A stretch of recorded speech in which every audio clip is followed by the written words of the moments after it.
Hi, இப்போ நீங்க பார்த்துட்டு இருக்கிற இந்த ஆர்ட் $69 million, அதாவது நம்ம ஒரு காசுல 500 கோடிக்கு மைக் விங்கிள்மேன் அப்படிங்கிறவர் NFT மூலியமா வித்திருக்காரு. இதை பார்த்தீங்கன்னா நான் ஒரு ஃபேமஸான ஆண்டர்பிரனர் பிளஸ் நம்ம ஊருக்காரர் விக்னேஷ் சுந்தரேஷன் அப்படிங்கிறவர் இதை வாங்கியிருக்காரு.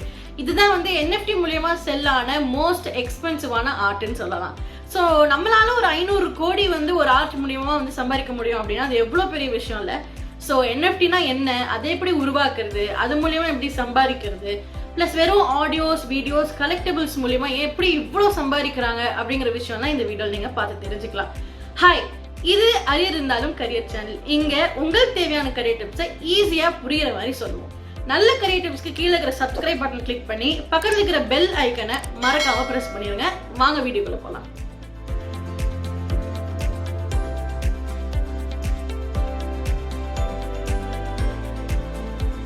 So என்எஃப்டினா non-fungible token. non-fungibleனா ஒரு டோக்கனோட இன்னொரு டோக்கன் நம்மளால ரீப்ளேஸ் பண்ண முடியாது. ஃபார் எக்ஸாம்பிள் பிட்காயின் எடுத்துக்கிட்டிங்கன்னா ஒரு பிட்காயினோட இன்னொரு பிட்காயின் நம்ம ட்ரேட் பண்ணிக்கலாம்.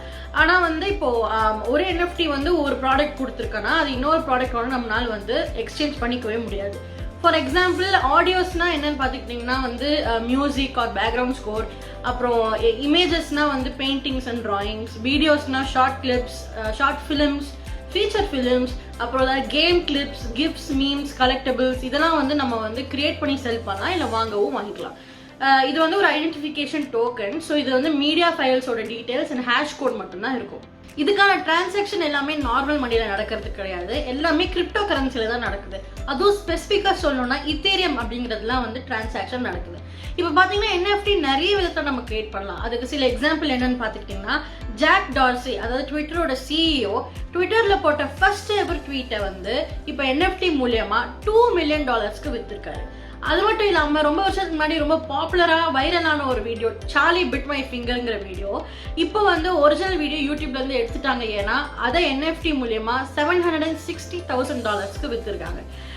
நார்மலான ஆர்ட், பிக்சலேட்டட் ஆர்ட்டில் வந்து கிட்டத்தட்ட 2 lakhs மேலே என்எஃப்டியில் வந்து செல் ஆகுது. இது ஏன் இவ்வளோ விலை கொடுத்து வாங்குறாங்கன்னா ஃபியூச்சரில் இதை வந்து இன்னும் அதிகமான காசுக்கு விற்கப்படும் அப்படிங்கிற ஒரு நம்பிக்கைக்கு தான். இந்த இமேஜஸ், மீம்ஸ், கிஃப்ட்ஸ் இதெல்லாம் வந்து கிரியேட் பண்ணவங்க தான் ஓனர். ஆனால் இதை வாங்கினவங்களுக்கு இந்த ப்ராடக்ட்கான டோக்கன் மட்டும்தான் சொந்தம். இதை வந்து அவங்க வாங்கின விலைக்கே வந்து விற்கலாம், இல்லை அதுக்கு அதிகமான விலையிலையும் விற்கலாம். இப்போ உங்களுக்கான என்எஃப்டி நீங்கள் எப்படி கிரியேட் பண்ணலாம் அப்படின்னா ஃபர்ஸ்ட் எந்த பிளாக் செயின் கடையில் நீங்கள் என்எஃப்டி கிரியேட் பண்ண போறீங்க அப்படின்றத சூஸ் பண்ணணும். இத்தீரியம், அப்புறம் பினான்ஸ் ஸ்மார்ட் செயின், அப்புறம் ட்ரான், காஸ்மோஸ், இந்த மாதிரி நிறைய விஷயங்கள் இருக்கு. அதை நான் முன்னாடியே சொன்ன மாதிரி இத்தீரியம் தான் வந்து நிறைய பேர் யூஸ் பண்ணுறது ப்ளஸ் ரொம்ப ஃபேமஸான ஒரு விஷயம். அது மட்டும் இல்லாமல் இத்தீரியம் நீங்கள் சூஸ் பண்ணிங்கன்னா அந்த பிளாக் செயினுக்கு இருக்கிற மார்க்கெட் கடையில் தான் நீங்கள் வந்து செல் பண்ண முடியும். அது பண்ணதுக்கப்புறம் நீங்கள் உங்களுக்கான வாலெட்டை க்ரியேட் பண்ணி அதுக்கு தேவையான மினிமம் அமௌண்ட்டை நீங்கள் ஆட் பண்ணணும். அது பண்ணதுக்கப்புறம் ஓப்பன்சி, மின்டபிள், ரேரபிள் இந்த மாதிரி நிறைய ஃபேமஸான வெப்சைட்ஸ் என்எஃப்டிக்காகவே இருக்குது.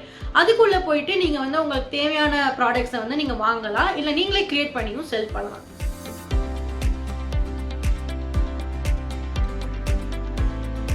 ஸோ உங்கள் ஃபர்ஸ்ட் எவர் என்எஃப்டியை நீங்கள் எப்படி செல் பண்ணலாம் அப்படின்னு பார்த்தீங்கன்னா first make a collection. CryptoPunks and CryptoKitties அப்படின்னு 2 விஷயம் இருக்குது. இது ரெண்டுமே வந்து ஒரு என்எஃப்டியோட கலெக்ஷன். இது வந்து ஃபர்ஸ்ட் எவர் வந்து என்எஃப்டிஸ்ன்னு சொல்லலாம். இது இப்போ வரைக்கும் நிறைய காசுக்கு வந்து விற்கப்படுது. இந்த மாதிரி நீங்களும் வந்து கிரியேட் பண்ணி ப்ராடக்ட்ஸை நீங்கள் விற்கலாம் ஒரு கலெக்ஷன் பண்ணி. அடுத்தது என்னன்னு பார்த்துக்கிட்டிங்கன்னா சோஷியல் மீடியா. உங்களுக்கு நிறைய ஃபாலோவர்ஸ் இருக்காங்க அப்படின்னா நீங்கள் அங்கே வந்து உங்கள் ப்ராடக்ட்ஸை போஸ்ட் பண்ணி நீங்கள் விற்கலாம். ஒருவேளை உங்களுக்கு அவ்வளோ ஃபாலோவர்ஸ் இல்லைன்னா நீங்கள் ஒரு பேஜ் கிரியேட் பண்ணி என்எஃப்டிக்காகவே அப்புறம் வந்து கொஞ்சம் கொஞ்சமாக உங்கள் ஆடியன்ஸை பில்ட் பண்ணி அங்கே உங்கள் ப்ராடக்ட்ஸை விற்க ட்ரை பண்ணலாம். ஒருவேளை அதுவும் இல்லை அப்படின்னா நீங்கள் நிறைய பேஜஸ் பார்க்கலாம் இப்போது சோஷியல் மீடியாவில் என்எஃப்டிக்காகவே. அங்கே நீங்கள் வந்து யார்கிட்டயாவது ரீச் அவுட் பண்ணி உங்களோட ப்ராடக்ட்டை அட்வர்டைஸ் பண்ணுறதுக்கு காசு கொடுத்து பண்ணலாம். நம்பர் 3 மின்டபிள். மின்டபிள் மாதிரி நிறைய வெப்சைட்ஸ் என்ன பண்ணுறாங்கன்னா பிகினிங்லேயே உங்களுக்கு 50 நியூ என்எஃப்டிஸ் ஃப்ரீயாக கொடுக்குறாங்க. ஸோ நான் முன்னாடியே உங்களுக்கு சொன்ன மாதிரி கலெக்ஷன்ஸ்க்கு நிறைய காசு இப்போ வரைக்கும் சம்பாதிக்கலாம். ஸோ உங்கள் கையில் இப்போது 50 நியூ ஃப்ரீ என்எஃப்டிஸ் இருக்குது. அதை வச்சு நீங்கள் ஈஸியாக சம்பாதிக்கலாம். Number 4 NFT trends. இப்போ பார்த்துக்கிட்டிங்கன்னா நிறைய ஆர்டிஸ்ட் நீங்கள் ஃபாலோ பண்ணிங்கன்னா அவங்க ரொம்ப கான்ட்ரவர்ஷியலான டாபிக்ஸ் இல்லை பொலிட்டிக்கல் டாபிக்ஸ் எடுத்து ப்ராடக்ட்ஸ் கிரியேட் பண்ணுவாங்க. கண்டிப்பாக அதுக்கு நிறைய ட்ராக்ஷன் கிடைக்கும். ஆனால் வந்து உங்களுக்கு அந்த மாதிரி டாபிக்ஸ்குள்ளே போக வேணாம் அப்படின்னா இருக்கிறதுலேயே அந்த டைமில் இருக்கிற ட்ரெண்டிங்கான டாபிக்ஸ் நீங்கள் எதை வேணால் சூஸ் பண்ணி உங்கள் ப்ராடக்ட்ஸை க்ரியேட் பண்ணி செல் பண்ணலாம். ஸோ இந்த NFTs மூலயமா எவ்வளோ சம்பாதிக்கலாம் அப்படின்னு பார்த்துக்கிட்டிங்கன்னா கண்டிப்பாக ஆரம்பத்தில் ஹண்ட்ரட்ஸ் அண்ட் தௌசண்ட்ஸில் ஆரம்பித்து மில்லியன்ஸ் வரைக்கும் நீங்கள் போகிறதுக்கு சான்சஸ் இருக்குது. ஏன்னா வந்து ஒரு ஆர்ட் பீஸ் 69 மில்லியனுக்கு விற்கப்படுது அப்படின்னா கண்டிப்பாக உங்களாலேயும் முடியும். அது மட்டும் இல்லாமல் நீங்கள் உங்களுக்குன்ட்டு ஒரு ஆடியன்ஸ் கிரியேட் பண்ணிக்கிட்டிங்கன்னா அதை விட ஒரு பெரிய விஷயம் வேறு எதுவுமே இல்லை. ஏன்னா உங்களுக்கு எவ்வளோ ஃபாலோவர்ஸ் இருக்காங்களோ நீங்கள் ஒரு ப்ராடக்ட் க்ரியேட் பண்ணி செல் பண்ணுறீங்கன்னா அந்த ப்ராடக்ட் நல்லா இருக்குங்கிறது செகண்டரி. ஆனால் அதுக்கு முன்னாடி நீங்கள் அதை விற்கிறீங்கன்றதுக்காகவே நிறைய பேர் நிறைய காசு ஸ்பெண்ட் பண்ணி அதை வாங்க ட்ரை பண்ணுவாங்க. இப்போ NFTயோட ஃபியூச்சர் என்ன அப்படின்னு யோசிச்சோம் அப்படின்னா நீங்கள் NFT மூலயமா சம்பாதிக்கிற மணியை இப்போ நிறைய பேர் ஃபியூச்சரில் ப்ராப்பர்ட்டிஸாக கார்ஸாக வந்து வாங்கலாம். அதுக்கு சான்சஸ் நிறையா இருக்குது. இப்போ வந்து மியூசிஷியன்ஸ்க்கு இது எப்படி பெனிஃபிட் ஆகுது அப்படிங்கிறத பார்க்கலாம். இண்டிபெண்டன்ட் மியூசிஷியன் வந்து ஒருத்தர் கபர் வாசுகி அப்படிங்கிறவர் வந்து வசனம் அப்படிங்கிற அவரோட சாங்கை ஃபோன் டெமோவாக NFTயை கிரியேட் பண்ணி 1.5 crores அந்த பாட்டை வந்து விற்றுருக்காரு.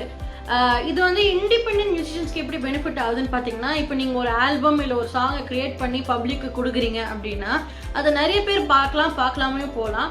இல்லை நிறைய பேருக்கு அதை பிடிச்சி அதை வந்து ரீக்ரியேட் பண்ண ட்ரை பண்ணலாம். இல்லை அதுக்கேற்ற காசு வந்து நீங்கள் சம்பாதிக்காமலும் போகலாம். ஆனால் வந்து இப்போ நீங்கள் இது NFTயை க்ரியேட் பண்ணி இந்த மாதிரி NFTக்கான வெப்சைட்ஸில் நீங்கள் வந்து போட்டு செல் பண்ண விட்றீங்க அப்படின்னா அது நம்பர் 1 அது one of a kind unreleased மியூசிக்காக இருக்கும். நம்பர் 2 அது உங்கள் ஃபாலோவர்ஸ் உங்களுக்கு எவ்வளோ காசாக இருந்தாலும் அதை ஸ்பெண்ட் பண்ணி கேட்கணும்னு ஆசைப்படுவாங்க. நம்பர் 3 அதுக்கான கிடைக்கிற மணி அண்ட் ஃபேம். அண்ட் அதை வச்சு நீங்கள் திருப்பி உங்களோட மியூசிக்கை நீங்கள் பண்ணிக்கிட்டே இருக்கலாம். ஸோ NFTs பற்றி ஓரளவுக்கு தெரிஞ்சிருக்கோன்னு நம்புகிறேன். உங்களுக்கு இந்த வீடியோ பிடிச்சிருந்தது யூஸ்ஃபுல்லாக இருந்துச்சுன்னு நம்புனீங்கன்னா மறக்காமல் லைக் பண்ணுங்கள், கமெண்ட் பண்ணுங்கள், ஷேர் பண்ணுங்கள். அரியர் இருந்தாலும் கரியர் சேனலுக்கு சப்ஸ்கிரைப் பண்ணி பக்கத்தில் இருக்கிற பெல் ஐக்கனை மறக்காமல் ப்ரெஸ் பண்ணிடுங்க.